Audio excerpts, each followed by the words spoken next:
Pilha de Gibis.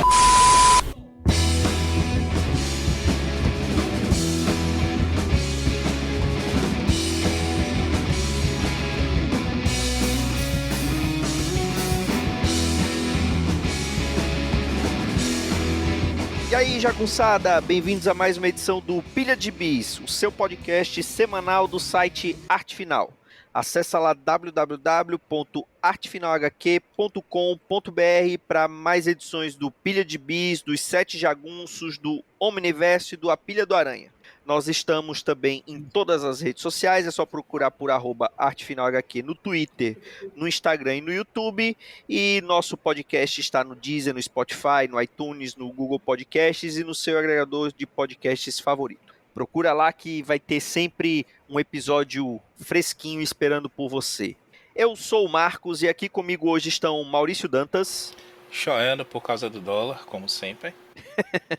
E pela primeira vez aqui com a gente, Léo Palmieri, do Gibi Nosso de Cada Dia. E aí, galera, é um prazer estar aqui no Pilha aqui, nossa, podcast dos sonhos aqui, hoje eu tô realizando um sonho aqui. Oh, que isso, a honra é nossa de ter uma companhia de tanto garbo e elegância aqui nos abrilhantando no nosso humilde podcast. Que palavreado bonito, Marcos. Tô emocionado aqui. Gostou? Até A gente capricha quando é pra... Não, é porque você já é de casa. A gente, quando é convidado assim, a gente capricha, que é pra ver se ele volta, entendeu? Hoje mais cedo mesmo eu reclamei com você no WhatsApp, né? Te mandei um bonequinho do Batman, mas você nunca me deu um elogio desse aí. Por favor, eu não quero ser motivo de briga conjugal no cast, não, pelo amor de Deus. Pois é. Mas vamos não vai ser necessário brigar, mas o Maurício, quando ele me mandar o bonequinho dele do Noturno, aí eu farei elogios vultuosos para você também, Maurício. Mas vamos lá, vamos falar do que interessa, né? Que o pessoal, nossos ouvintes não querem saber dos nossos bonequinhos e das nossas brigas. Vamos falar de gibizinhos. Então, Maurício Dantas, o que você andou lendo esses dias? Reli, na verdade, né? Por conta de algumas discussões e acaloradas em grupos de WhatsApp. Eu peguei aqui da minha pilha virtual, vulgo meu HD externo, uma edição americana que foi publicada agora recentemente, né? A Panini seguiu mais ou menos, explico a seguir porque o mais ou menos, a linha Milestones dos X-Men, e tem publicado, né, vários gibis dessa linha aí, que são os grandes marcos dos X-Men, que foi o Operação Tolerância Zero. E vou te falar, é pior do que eu lembrava. Realmente é um... Que isso, deputado? Não, que isso? Os caras me chamam no podcast e falam mal de X-Men na minha cara, velho. É o fim da picada mesmo. Tá vendo? Não, mas eu sou acusado de não gostar de X-Men, mas na verdade não é esse. Eu adoro X-Men. Tá, inclusive, neste mês de fevereiro do ano da graça de 2022, estou publicando aí no Twitter um mutante por dia da minha coleção de bonequinhos aqui, hein? Fica aí, sigam a hashtag que vocês vão ver o quanto eu gosto de X-Men e gasto dinheiro com esses bonequinhos malditos. E tá top, hein? Eu tô acompanhando. Não sobra dinheiro para comprar os gibis, né? O bonequinho não dá para imprimir ainda, então fico com o gibi virtual. E aí, bicho, eu aproveitei para pegar essa edição e reler, porque tem muito desenhista badalado dessa época aí, e tem o Saula Roca também, né? Que tem um carinhoso apelido de Saula Bosta. Não sou eu que chamo assim, mentira, também chamo assim. E, inclusive, ele recentemente foi acusado aí de tracing, né? Pegou desenhos de um outro desenhista de Alien para fazer os aliens do gibi novo do Alien, da Marvel. Sem falar que pegou bonequinhos do Alien também e photoshopou eles para parecer efeito de desenho e colocou ele nos quadrinhos. Putz. Quando eu fui acusado disso, ele saiu bloqueando todo mundo que o acusou, inclusive eu, né? Uhum. E eu nunca fui muito fã dele, não. Mas a gente tem o Carlos Pacheco nessa época aí, que tá voando baixo. E, na verdade, nesse encadernado mesmo, a gente não tem, graças a Deus, o La Roca. A gente tem muito do Pacheco. A gente tem o Leinil Yu, que eu não suporto hoje, mas que tava numa grande fase. Esse comecinho dele no Wolverine, logo depois tem um arco, foi logo antes, teve um arco dele com o Warren Ellis, também no Wolverine, que é maravilhoso. Ele tá com uma arte muito boa. Agora a história não dá liga, sabe? Eu tenho algumas críticas até porque várias edições de Geração X que estão nessa edição aqui. São cortadas, a gente tem só 4 ou 5 páginas de alguma edição, às vezes uma ou duas, que são as edições que a Jubileu tá raptada pelo Bastion, né? Pela Tolerância Zero, que é a operação que tá caçando os X-Men todos. Uhum. Que, em resumo, é um tratado do Lobdell aí, super-heróico, sobre perseguição mutante, política e de raça e tudo mais. Há vários comentários nada sutis falando sobre isso. Um casal japonês que não está comemorando isso porque viu seus antepassados serem colocados em campo de concentração dentro dos Estados Unidos, né, durante a Segunda Guerra. Há um gibi do George Takei sobre isso. George Takei, vocês lembram? Ele foi o seu Zulu do Star Trek original, um ativista da causa LGBT, e lançou esse gibi, saiu aqui no Brasil, se não me engano, pela SESI. Acho que Marcos tem esse gibi, né, Marcos? Não, quem tem é o Vitor. Vitor comentou com a Eu tava gente. doido pra pegar, ele comentou com a gente no grupo. Nos chamavam de inimigo, é o nome Isso. do gibi. E, enfim, há todo esse comentário político, toda essa crítica, né, para quem reclama que agora que tem política nos gibizinhos, tá aí uma boa forma de você ver que não é bem assim. Você sempre foi burro, na verdade. E minha bronca é que ninguém sabe pra onde ir a história, sabe? Nada contra X-Men, né? Eu gosto muito de X-Men dessa época, principalmente. Mas a história começa com um mistério do Bastion, que a gente não vai descobrir ainda quem é ele, só vai ser revelado um pouco depois, que ele é um sentinela também, né? Tecno-orgânico e tudo mais. Uhum. Mas nesse ponto aí a gente acha que ele é um cara que vai... É um fodão que vai acabar com o trânsito e tudo mais. E a história acaba tendo uma virada. Os X-Men não fazem nada por ela. Quem mais faz é o Homem de Gelo fugindo de Nova York, enquanto o resto dos X-Men estava voltando da China, de um crossover com Shang-Chi na China, que é bem legal, por sinal. E aí eles são atacados, são presos e passam o gibi fugindo. E nem no próprio gibi eles estão fugindo no gibi do Wolverine. É o Wolverine que tá lá, o Larry Hama escrevendo ainda. Os X-Men estão fugindo no deserto lá da Operação Tolerância Zero, enquanto no gibi X-Men tem o Homem de Gelo recrutando a Cecília Reyes, né, que a primeira aparição dela aí, quando ela entra pros mutantes, a Medula, a Sabra, que é aquela mutante israelense, e alguns grandes outros convidados aí, secundários, terciários. A ideia é ser... O Larval não é dessa O época Larval também? é verdade. Larval também. Larval que tá ganhando bonequinho agora, hein? Foi anunciado há um mês, daqui a mais uns 2 meses já vai ter o Larval aí nas prateleiras. Eu não vou comprar, você vai comprar, Léo? Ah, cara, tá difícil. Eu tô pegando selecionado, desde quadrinho a boneco. É a mesma coisa. Tá desse Obrigado, jeito. Paulo agora. Guedes, né? Todo Delícia, programa, Paulo Guedes. Todo programa a gente agradece ao Paulo Guedes por essa pindaíba. Nossa senhora. E aí, bicho, é isso. Em Wolverine, os X-Men estão fugindo. Em X-Men, a gente tem a patota do Homem de Gelo e esses novatos, né, que estão chegando. E na Uncanny X-Men, que não vai ter nenhuma edição aqui, acho que tem algumas 2, 3 páginas de uma edição aqui. Na verdade, a gente está acompanhando aquele finalzinho ali do julgamento do Gambit, eles voltando do espaço, desenhado pelo Joe Madureira. Uhum. O Joseph, a vampira, o Gambit, eles caem no Ártico, encontram uma babá e tudo mais. Então, o mais interessante mesmo que está acontecendo é paralelo a essa saga. Como eu falei, é a despedida do Lobdell, mas é uma despedida bem chinfrinha, assim. Ele fez uma fase legal, não dá pra questionar, não. Ele pegou os X-Men numa bagunça danada ali, na saída do Jim Lee, do Liefeld, aquele evento todo da Image que a gente comentou recentemente no Pilha. E fez milagre ali, fez boas histórias, muito boas histórias, mas depois disso, esse finalzinho aí realmente foi qualquer nota. Eu tinha uma lembrança melhor e lembro de já não ter gostado, de ter achado confusa. E agora, eu repito um comentário que eu fiz no Pilha do Aranha, que a gente comentou de Carnificina Total, que chegou um momento que os escritores não aguentavam mais aquela história e surtaram e fizeram qualquer coisa para encerrar logo, sabe? Porque no final é o senador Kelly, que numa votação do Congresso americano ele consegue derrubar a Operação Tolerância Zero, sabe? Então os X-Men foram meros coadjuvantes na história toda. Os caras só correndo para um lado pro... Você é um entusiasta dessa época também, né, Léo? Olha, cara, eu gosto. Eu gosto muito dessa época dos anos 90, mas eu tenho que concordar com o Maurício que chegou esse período aí de fim dos anos 90, pós-Saga Massacre que os caras já estavam meio assim, eles meio que se perderam mesmo. Você vê pelo roteiro que, tipo assim, o crossover deles espalhado por todas as outras revistas da cronologia mutante, você vê que tá muito mais legal você ver o que acontece na revista dos X-Men, na do X-Factor, mas você não quer saber, na do Wolverine e na do X-Factor, mas a dos X-Men não tá daquele jeito, sabe? É isso mesmo.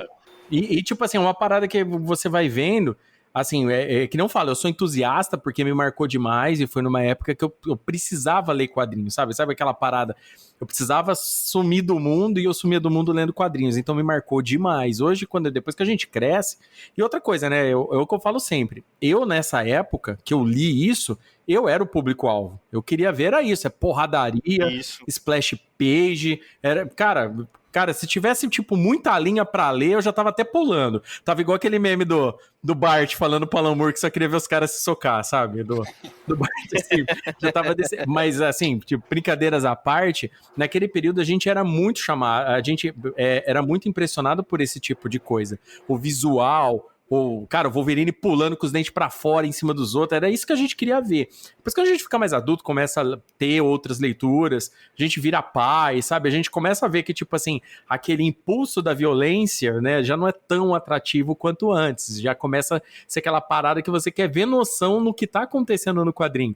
E na hora que a gente tá lendo, por exemplo, essa fase já, tipo, de Massacre pra frente dos X-Men, assim, que começa meio que a acertar só lá na fase do Morrison mesmo, que a parada começa meio que chamar atenção, só que esse período todo fica meio obscuro.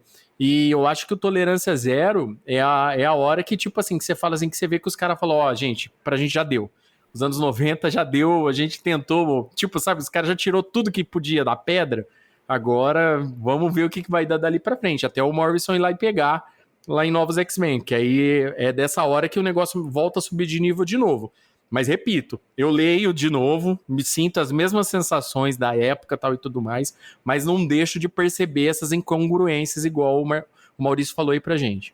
E depois disso, eu lembro que isso aí saiu aqui na época da Abril, já no finalzinho dos formatinhos, já ia pra Era Premium, eu lembro assim vagamente, é mais ou menos por aí, não é isso? Olha, lá quando foi entrar aquela fase, antes de entrar a Era do Apocalipse, aquelas primeiras edições, tipo A Busca de Legião, por exemplo, já estava em formato americano pela Abril.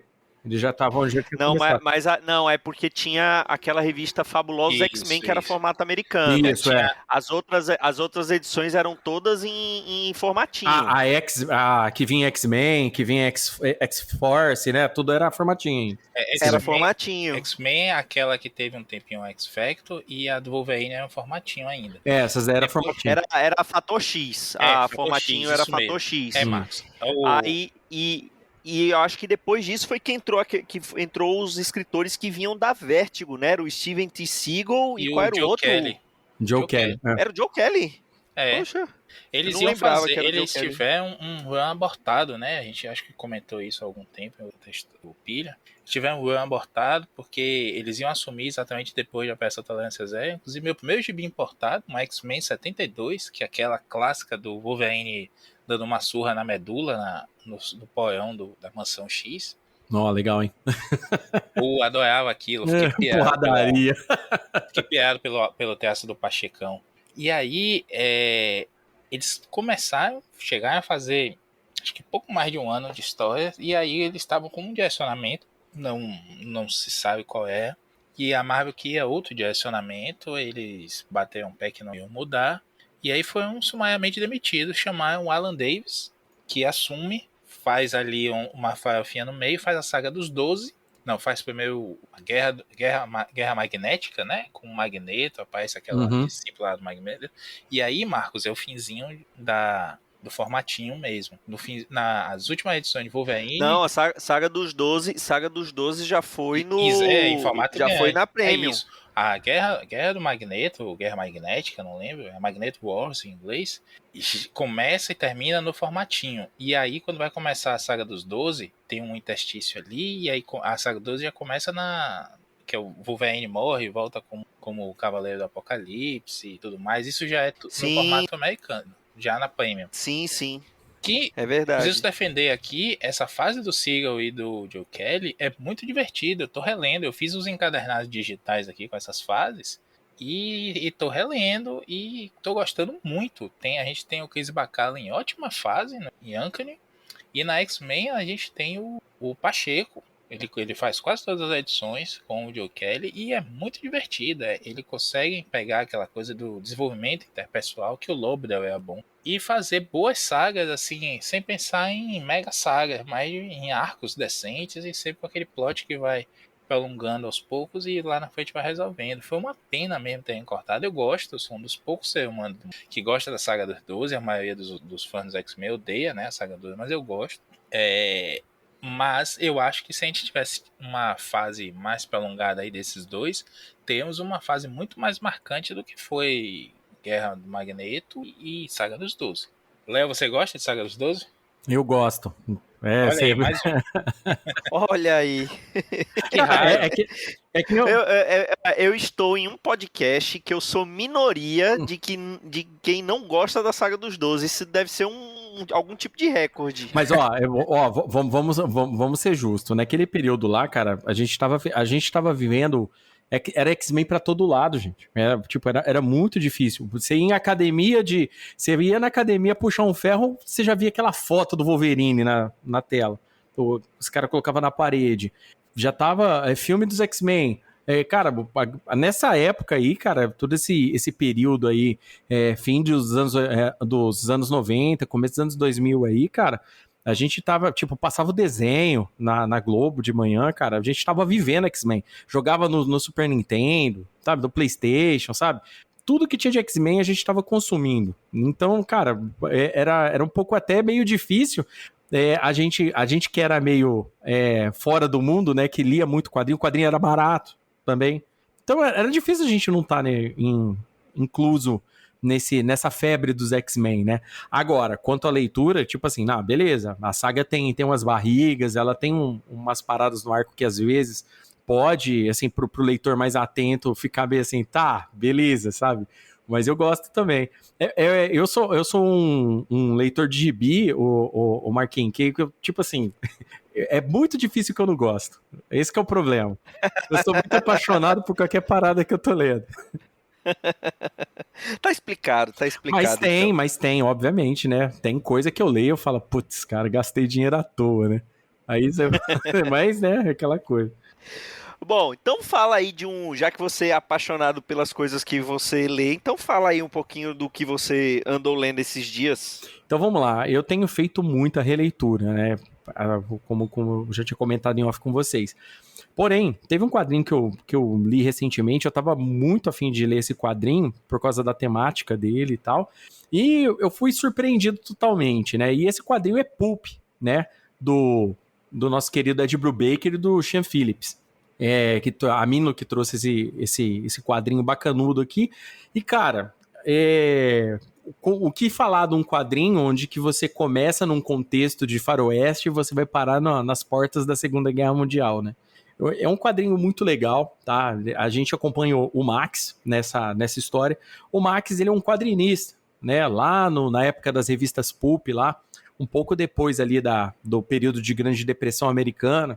E ele faz o quadrinho dele e o quadrinho dele é sobre faroeste. Só que, na verdade, o que ele passa naquele quadrinho são as vivências dele na época do Velho Oeste, porque ele viveu, porque o Max ele já é um idoso, então ele viveu aquele período de fim lá do faroeste e tal, para começar aí no século XX, e cara, é muito legal o quadrinho, todo o trabalho que é feito pelo Ed Brubaker, porque assim, uma coisa que eu sempre gosto de falar, tem quadrinhos que precisam de muitas edições para te entregar uma história, porque ele precisa para ser aquele algo grande. Só que tem caras que conseguem com uma coisa pequena, tipo 80 páginas, te trazer um épico. E Pulp, para mim, foi uma leitura muito satisfatória pelo tanto de páginas, né? Foi tão bom que eu li 2 vezes em seguida. Tipo, eu li de uma vez, eu falei, não, peraí, deixa eu ler de novo, porque eu gostei muito, sabe? Ele é um perfeito thriller, né? De você pega assim, bem no ar mesmo. A gente acompanha o Max nesse período onde que ele é sempre sacaneado pelo editor dele, que inclusive é uma crítica bacanuda aí a como sempre foram tratados os quadrinistas, né? Onde que a arte não era deles, a arte era da editora. Ele é substituído por um rapaz mais novo, ele é obrigado a publicar o que eles acham que está vendendo e não as histórias da forma como o Max queria escrever. E nesse período, o Max, além de explicar todos esses conceitos de bang bang e tal e tudo mais, lá na Europa está começando a ascensão nazista. E ao mesmo tempo se descobre que tem americanos, olha só quem diria, né? Americanos ajudando, mandando dinheiro para o esforço de guerra alemão, né? Antes de começar a Segunda Guerra Mundial. E o quadrinho se desenvolve dentro desse interim. No final das contas, ele culmina, né, com o Max fazendo o que ele sempre foi, né? Desafiando a morte, tentando... tem aquele... como que a gente pode falar, aquela personalidade cinza, né? O cara, ao mesmo tempo que ele é um bandido, ele também quer ser honrado, e esse tipo de coisa. E o Max, no final das contas, ele traz um pouco daquele personagem que não tem, ele tem um objetivo na vida, mas ele quer conquistar, ao mesmo tempo as coisas começam a acontecer em volta dele e ele tem que agir mediante a única forma que ele sabe responder as coisas. E é aí que todo o passado dele culmina no fechamento da história. Então é um quadrinho muito legal, eu gostei bastante de Pulp, eu gostei muito da arte, Sean Phillips tem uma arte aí absurda, né? Eu gostei bastante. Gostei também da forma como é feita a narrativa do quadrinho, porque a narrativa do quadrinho ela fica se alternando entre o Max, que está lá no presente, né, nos anos 30, e ao mesmo tempo ele se alterna com as histórias do Max lá no Velho Oeste. E ao mesmo tempo vai rolando vários paralelos com o que vai acontecendo até chegar no final que culmina da história. A história tem tipo um plot twistzinho bacanudo no final, mas é bem legal mesmo. Então eu recomendo aí, para quem não leu ainda, Pulp, é de Brubaker, Sean Phillips, aí é muito bom. Para quem gosta de um bang bang da alegria aí.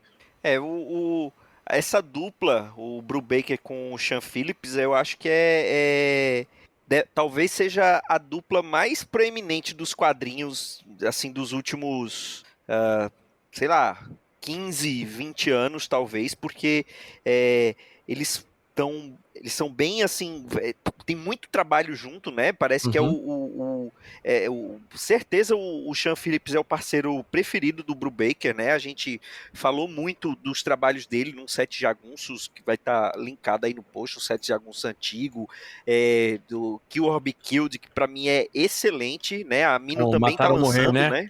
Muito bom. Matar ou Morrer. Eu tenho as edições gringas, né? Que não tinha nem noção de que isso ia sair por aqui. Peguei as edições gringas na era pré-Paulo Guedes, né? Mais uma vez, obrigado, Paulo Guedes, por não deixar mais comprar essas edições baratinhas. Eu lembro que eu comprei a 30, 40 reais um encadernadozinho gringo. Hoje nem edição nacional tá por esse preço. Então, mais uma vez, obrigado, Paulo Guedes. Foda, né? E a Mino tem essa iniciativa de publicar tudo, né, da dupla, pelo menos esses trabalhos mais recentes, né? Uhum. E fizeram até um programa de assinatura. Eu não li ainda esse Pulp, mas sendo o Brubaker com o Sean Phillips, eu já sei que é garantia de coisa legal. Ah, cara, essa dupla deles entregou alguns quadrinhos aí muito bons, né? O Pulp é tipo edição única tal e tudo mais, mas eu também gostei daquela série Fatale também dele, que eles contam a história é bem no ar também, da assassina. Então, tipo, é muito louco, cara. Essa parceria, como você disse, ela é muito proeminente, né? O nível de produção deles, além de ser uma produção que tá constante, ela é de alta qualidade. É uma parada que, tipo assim, você vai ler, vai compensar. Não é uma parada que você tá lendo, tipo, a Deus dará, jogado, sabe? É uma parada que você pega, você lê, o quadrinho acaba sendo reflexivo pra caramba. E outra coisa, a pesquisa que é feita para alguns desses quadrinhos é um negócio absurdo. Aqui em Pulp, por exemplo, a gente tem citação não só do Velho Oeste, como eu havia dito, mas, tipo, passa por vários períodos, gripe espanhola, Primeira Guerra, Grande Depressão, sabe? A invasão da Alemanha na Tchecoslováquia, ali naquele primeiro começo de movimentação do exército nazista, por exemplo. Então, é uma parada que, quando você vai lendo, ele é bem enriquecido para te causar aquela imersão. Então, eu acho que o trabalho que eles dois fizeram nesse quadrinho específico, me deu vontade de ler muito mais coisa deles agora, porque eu fiquei muito curioso. Eu falei, cara, esses caras eles trabalham muito bem juntos, né? Eu já tinha gostado de Fatale, né? Eu gostei de Matar ou Morrer, e agora o Pulp foi o que me deixou doidão. Eu falei, nossa, cara, quadrinho da hora. É muito bom mesmo. Aí eu demorei de embarcar na onda do Baker Phillips. Eu li o Kill Be Killed, né? O Matar ou Morrer. Uhum. Por conta da gravação que a gente ia fazer do 7 de agosto, né? Eu participei da segunda parte e adorei. Assim, sei que é uma coisa diferente, mas desse universo, né? Que o Baker e o Phillips tem suas ligações e tudo mais, assim, até temáticas e de estilo. Mas eu li os 2 primeiros do Criminal dele, né? Não sei se vão sair. Saiu o primeiro, certeza, de Criminal O primeiro saiu. saiu. E li também o Alma Hills, Red Junks, né? Que todos os meus. Aqui ficou com aquela tradução literal do todos os meus heróis eram viciados, uma coisa dessa. Que eu ainda defendo. O Luigi, até lá do Escapistas, fez essa brincadeira uma vez. Eu defendo que devia ser traduzido aqui como Meus heróis morreram de overdose. Afinal de contas, traduzir é adaptar e localizar também. Com certeza. Mas esse é um baita gibi por dica do próprio Luigi mesmo. Ele disse, leia logo depois do primeiro e do segundo volume, porque tem uma ligação, e tem uma ligação com o personagem do comecinho mesmo. E aí você volta pra ler o resto da história e é muito bom, muito, assim, as metáforas que ele faz, os paralelos e a própria pegada mesmo de crime. Quem gosta de filme de curte essa pegada, o Bill Baker tem a mão certa e o encaixe com o Phillips é perfeito. Eu não sou apaixonado, como eu vejo alguns amigos sei, mas a qualidade da coisa é indiscutível. É gibi pra você, é a aposta certa. Esse aí é um daqueles que você não precisa ter lido antes para comprar, como muita gente faz hoje, né? Eu mesmo, 99% que eu tenho na minha estante, eu li antes de comprar o físico. Mas esse é assim, vai ser medo, pode comprar. Pode ter aqueles probleminhas de edição, que a gente sabe que são os erros e veros aqui, mas em termos de qualidade de material, nossa, é a aposta certa mesmo. Inclusive, o primeiro 7 de agosto que a gente gravou foi por sugestão do Luigi. Foi ele que falou do Kill Be Killed. Foi ele que. Tanto é que o primeiro o primeiro é do Ed Brubaker com o Sean Phillips. E a gente. Só que o fio condutor do episódio foi todo Kill Be Killed. A gente falou de alguns outros trabalhos. E depois a gente fez uma segunda parte só de Kill Be Killed. De tão bacana, assim, tão legal que é esse gibi. Eu assino embaixo tudo aí que vocês falaram. Se tem o nome desses dois na capa, pode comprar. Não fica com aquela, será se vai ser bom? Pode não ser, pode chegar que não seja a 8ª maravilha do mundo, mas você pode ter certeza que é muito melhor do que a grande maioria de coisa que você vai encontrar por aí. E deixando claro aqui que surpreendente assim a aposta da editora nacional em trazer, inclusive nesse esquema de assinatura, né? É até uma maneira de garantir, né? Porque a gente sabe que esses contratos de licenciamento a gente não sabe exatamente como funciona, mas eu acho que foi uma maneira que eles encontraram de garantir que traga tudo, né? Falar assim, a gente já garante aqui uma tiragem de, sei lá, se eles conseguirem 1.000 pessoas assinando, já tem uma tiragem de pelo menos 1.000 exemplares para numa editora pequena, né? Então. Não, tem... uma forma de testar o mercado, de mostrar para o licenciador o que é que ele está conseguindo, está garantindo desde já, né?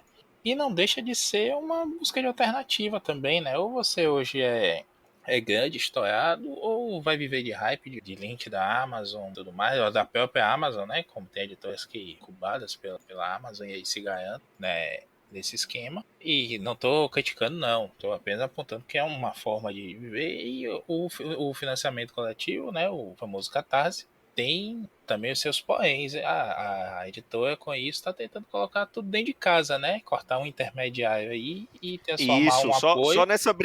Só nessa brincadeira do Catarse, eles já estão economizando 13%, Uhum. né? Que é a taxa do Catarse. Ainda que vire custo operacional interno ali de site, de pessoal, de tudo mais, mas mantém dentro de casa, né? E, enfim, tá testando as águas. Eu acho corajoso e inteligente, não é o corajoso burro, não. Que você olha assim, rapaz, o que esses caras estão fazendo?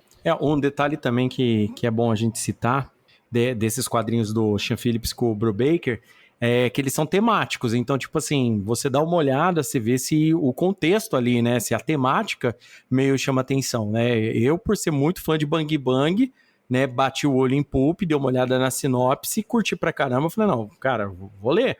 E aí me surpreendi positivamente, sabe? É a hora que você fala, nossa, valeu mesmo. Foi um quadrinho que foi totalmente acertado. O Cure Be Killed já é uma outra parada, né? Então, tipo,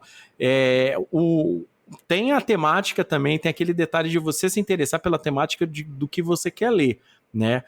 Que são quadrinhos de uma qualidade absurda, eles são mesmo. Eu acho assim que é bem acima da média do que a gente anda lendo, isso é uma grande verdade, né? Porque, se bem que, tipo assim, a minha preferência continua sendo quadrinho de super, né? Eu nunca vou parar de ler, mas é uma parada diferente. A hora que você lê, vem muito mais uma parada de um filme no ar para você, aquele contexto de você ver um outro negócio fora daquele âmbito super e gostar, do que outra coisa, sabe? Então, eu acho que compensa muito a pessoa quando for procurar para ler, né, o ouvinte aí do Sete Jagunços aí, quando for dar uma olhada, procura melhor isso daí, né? Tipo assim, cara, essa temática aqui eu acho que me interessa, e vai embora. É verdade. E eu vou puxar um gibizinho que eu não tenho, eu acho que o Brubaker nunca escreveu, mas eu tenho quase certeza que o Sean Phillips deve ter feito pelo menos uma outra história desse personagem. Afinal de contas, ele teve 300 edições na sua série original e era símbolo de Vértigo, né? Que é o John Constantine, o Hellblazer, né? Que era o título da primeira série que ele teve lá na Vértigo. E eu vou falar do Hellblazer do Mike Carey, que eu li recentemente o volume 4 dessa série Condenado, da Panini, que é o Via Crucis, que é desenhada pelo Marcelo Fruzin, pelo Leonardo Manco. E por que esse volume chamou minha atenção mais? Primeiro porque ele tem uma parada assim mais diferente em relação ao que acontecia normalmente com o Hellblazer, com o Constantine, que no volume anterior ele acaba meio que se sacrificando para evitar o apocalipse. Então ele sacrifica a própria consciência para poder evitar, né? Evitar que um demônio lá tome conta do nosso plano. Então, e com isso ele perde a memória. Ele não sabe mais quem ele é. Ele não sabe mais que ele é o John Constantine. E aí, obviamente, o Inferno descobre que o Constantine tá desse jeito e decide se aproveitar, né? Então, ele acaba sendo caçado por várias entidades. E ele, mesmo sem a memória, ele consegue dar um jeito de se livrar. Ele acaba sendo capturado, tudo. Até ele tá ele acaba sendo atraído, que ele tá vivendo na rua, né? Ele tá quase como um sem teto. Ele foi parar num hospital, um serial killer ele acaba chamando a atenção de um serial killer, que ele usa um nome que ele viu lá na hora, e era o nome do cara que esse serial killer tinha acabado de matar, então acaba chamando a atenção dele. E aí ele começa a caçar o Constantine também, só que aí esse serial killer acaba sendo dominado também por uma outra entidade demoníaca. E e nisso tudo, ele acaba sendo atraído por uma seita, né? Uma seita que atrai sem-tetos, que aí ele canibalismo, aquelas coisas clássicas que acabavam aparecendo no Constantine da Vértigo. E o cara que é o líder dessa seita reconhece o Constantine e resolve fazer uma espécie de leilão para ver quem ia pegar a alma dele.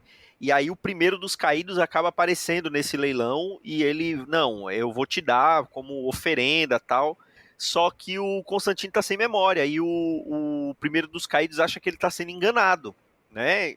E aí acontece várias coisas, eventualmente o Constantine acaba recuperando a memória dele, mas ao custo de ele ter que servir uma outra entidade demoníaca por um dia, né?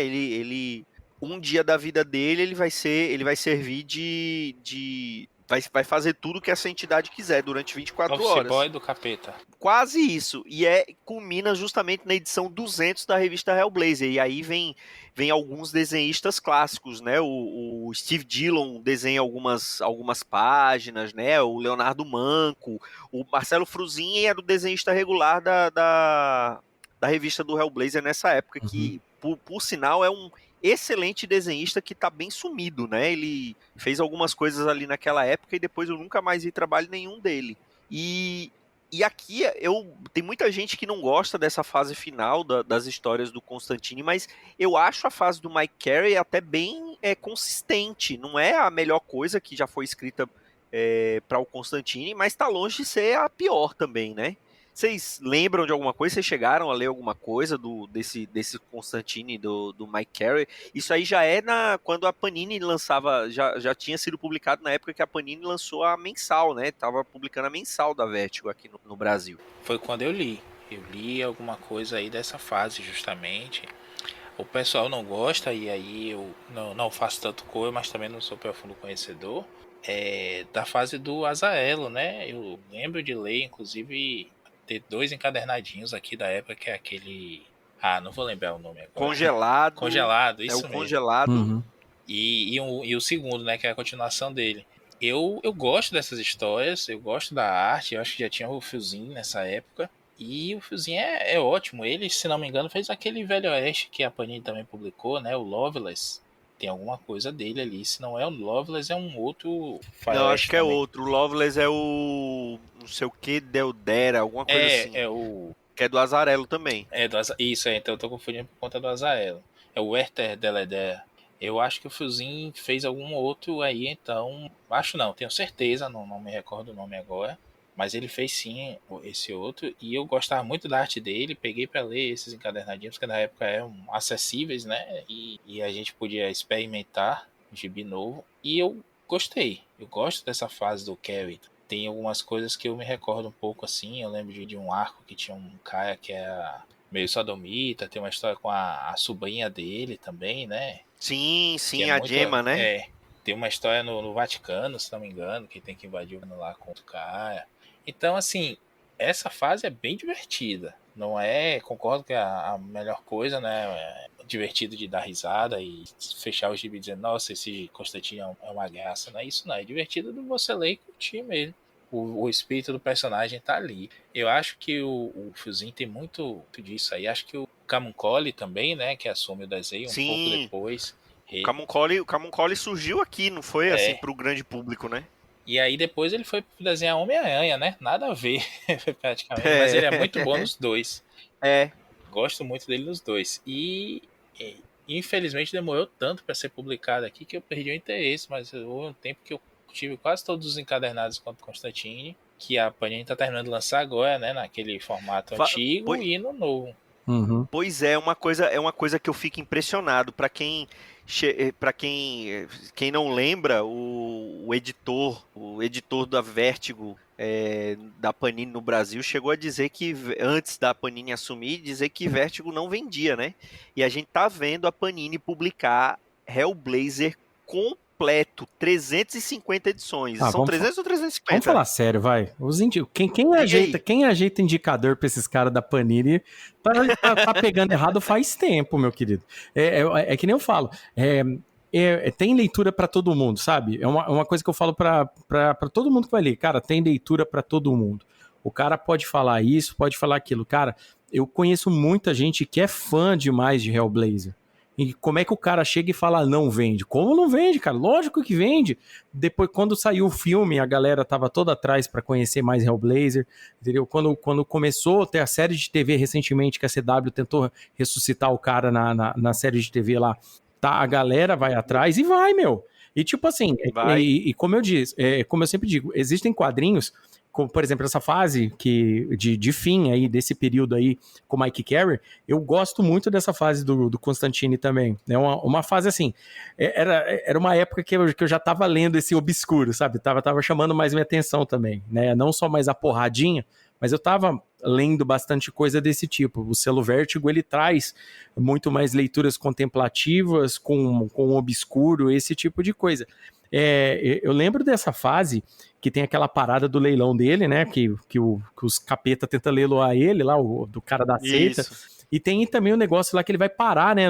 Que ele vai pra 3 mundos diferentes e desses 3 mundos diferentes É. ele tem os filhos, né? Que depois tá É a prometido. edição 200. É a edição 200. Então é isso mesmo. Eu lembro dessa fase com bastante carinho até. Eu acho assim que pros caras chegarem e falar, pô, não vende, cara, é muito vago, né? Hoje aí, ó, 2022, a gente tá falando de uma história de 1988, se não me engano. Então é uma história Cara, velha. eu fico impressionado porque, assim, vamos ser sinceros, se chegasse pra qualquer um de nós aqui há um tempo atrás e falasse assim, ó, a Panini vai publicar Hellblazer completo, algum de vocês ia acreditar? Algum da gente ia acreditar nisso? Não ia. Não ia, não. Principalmente porque a gente teve histórias aqui como o próprio Preacher, né? Que foi pra lá e foi pra cá. Ótimo levou exemplo. muito tempo. E Preacher é bem mais curto, né? É menor. Bem mais curto. Não, assim, o que eu vejo é incompetência editorial mesmo, né? Vamos dar o nome dos meus bois aqui, o Fabiano Denardin, né? O famoso Og, disse isso. Isso. Uhum. Ele, entre outros absurdos aí, que ele já come também, tirados de não vou dizer aqui, né? O real não permite. Uhum. Mas foi o que o Léo falou, de onde é que eles tinham esses números, essas perspectivas aí? Até Não um faz tempo sentido. atrás, a gente... E o pior é que, assim, se ele tivesse dito um negócio desse depois que a Panini tivesse assumido a Vertigo, né? Mas não, ele falou isso antes, quando eu acho que nem a Pixel tinha assumido ainda aqui, que surgiu o interesse da Panini em publicar Vertigo quando ele viu Isso. o sucesso que a Pixel tinha tido, né? Então eles tiraram tanto é que eu lembro como se fosse hoje que o boato, toda aquela coisa de que a Pixel ia tirar a DC da Panini, porque eles estavam fazendo tanto sucesso com a Vertigo que a DC achou interessante. Aí a Panini conseguiu segurar, mas estava quase certo da Pixel assumir os títulos da DC no Brasil. Chegou a rolar uns anúncios e tudo mais. Sim. Primórdios da internet nerd. Uhum.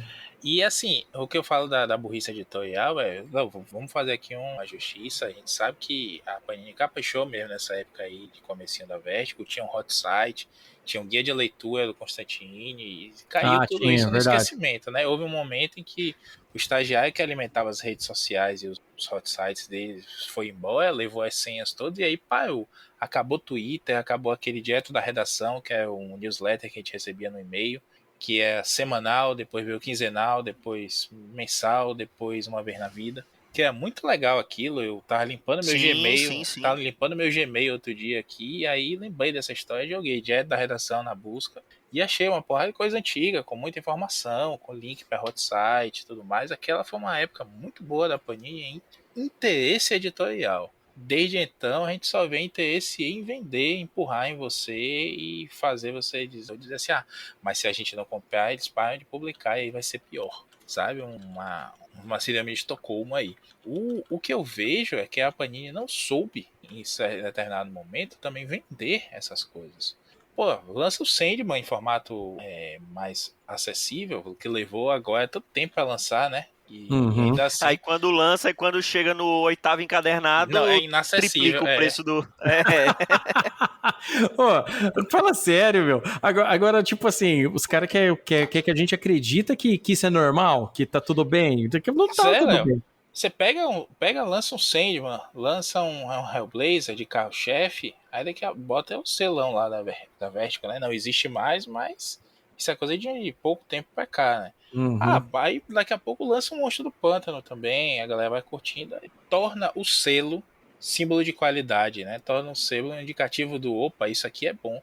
Quando a gente comprava o gibizinho da Vertigo, da Abril, nas bancas lá, a gente era moleque, a gente achava, pô, isso aqui é adulto, isso aqui é meio misterioso. É adulto, tem palavrão. A Peppa Pig, isso é muito adulto. Não, mas existia aquela aura em torno do selo da Vertigo pra gente, né? O que é interessante fazer, como a DC fez lá no comecinho, a Karen Berger soube fazer, né? Botou os carros-chefes, botou as coisas todas pra chamar a atenção e botou o selo em evidência nas próprias divulgações. Não vou nem falar de divulgação de editora aqui no Brasil, né? Ou é Gibituber falando, ou não é nada. Então, teve que ser na marra mesmo, na galera que coleciona, que se submeteu a fazer essas coleções muito doidas do Constantine. Eu tenho, se não me engano, 9 ou são 12, não lembro agora, encadernados desses antigos. Aquele em um formateco menorzinho, que é prosa só. Tenho vários desses que eu fui Sim. colecionando, saí catando em Livre-Cultura, em sebo e tudo mais. Me desfiz de uma parte, mas ainda tem esses 12. E ainda comecei a colecionar. Peguei a fase do Ennis toda, a fase do Delano toda que lançaram, ainda na primeira versão, que era com papel jornal, né? Papel jornal.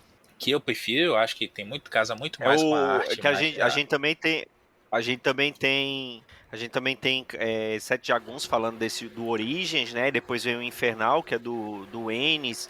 Teve o Assombrado do Ellis, que são só 2. Teve Isso. o do Azarelo, né? Uhum. Então eles estão publicando tudo. Eu acho que a única dessas fases que eles não reuniram assim num coisa certinho, acho que foi acho que a do Delano. A do Delano que eles não fizeram isso, que eles estão lançando encadernados soltos, né? Mas dessas primeiras era tudo bonitinho. Do Delano não, desculpa. Não é do James Robinson. Enfim, eu acho que é do Robinson, que eles estão lançando encadernados soltos, né? Não tá como é o do Carey, que é o Condenado. Enfim, essas certinhas, né? Que são 6, 7 encadernados com a fase completa daquele escritor. Só complementando, é um material muito bom, tem seus problemas, né? Como tudo aí. Essas fases todas aí tem erros de crédito de capa, erros nos textos, nas partes de prosa mesmo, umas apresentações. Inclusive, tem um deles que o Fabio Denardin elogia muito o trabalho feito até ali, que poderia imaginar que estávamos no Blazer no Brasil e tudo mais, o excelente Isso. trabalho editorial. E o texto tá cheio de erro. Mas percalços do colecionador da Panini, né? Vocês aí que ainda continuam comprando, estão de parabéns pela persistência. Somos brasileiros, não desistimos. Tem esse bang aí, né? Eu acho que é isso, senhores. Léo, muito obrigado por ter aceitado o nosso convite e aproveite e faça o seu jabazinho dos seus podcasts.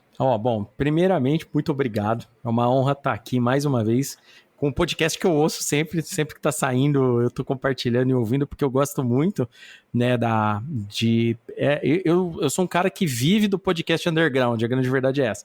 Eu prefiro muito mais os podcasts underground por causa disso, né, que o ouvinte ouviu aqui agora isso. Nós somos pessoas que acordam cedo de manhã, vai trabalhar, e tem que contar a grana hoje em dia para comprar um quadrinho. Então, tipo assim, tem muito mais, tem sinceridade no conteúdo. E eu gosto muito disso. Então, eu sou muito fã do podcast de vocês e agradeço pela oportunidade de estar vindo aqui. E pro querido ouvinte aí do Sete Jagunços, aí, da galera aqui do Arte Final, que gostaria de conhecer meu trabalho, eu faço parte do site crossovernerd.com, lá onde que eu escrevo, eu sou editor-chefe, mas eu também escrevo alguns textos lá, né? E lá a gente tem um podcast que é o Crossovercast, né? Que é um podcast que fala de cultura pop em geral, teoria de conspiração, bizarrice da TV, filmes, séries, tudo que tem de direito aí pra galera que curte cultura pop. E eu tenho o Gibi Nosso de Cada Dia, com um podcast meu 100% focado em quadrinhos, né? O nosso querido Maurício já fez um episódio bacaníssimo lá sobre quadrinhos para se conhecer o Homem-Aranha, né? Que é sucesso total lá no nosso podcast. Então, esse podcast também está em todos, tanto o Crossovercast quanto o Gibi Nosso de Cada Dia, está em todos os agregadores, né? E se a galera quiser me seguir no Instagram, Léo Palmieri Gibi, no Twitter também, Léo Palmieri Gibi, e seguir lá o Instagram do Crossover Nerd também.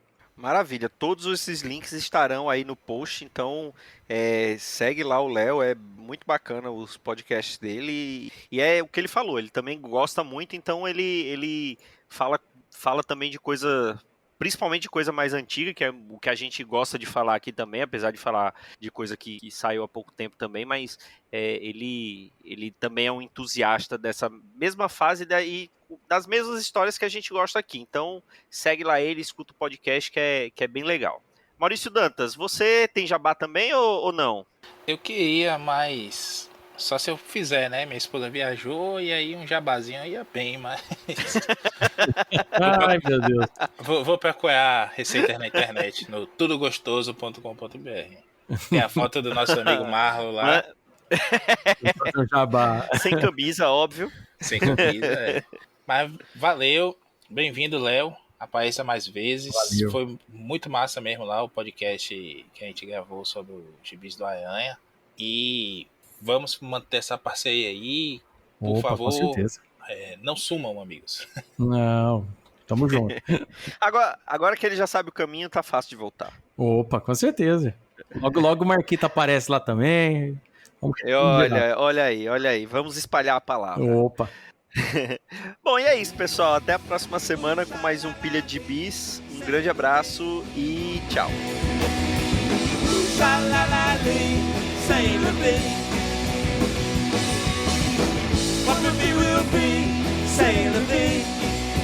Esse foi o Pilha de Gibis, mais um podcast com o selo dos cabras de qualidade do Arte Final. Gostou do que ouviu aqui?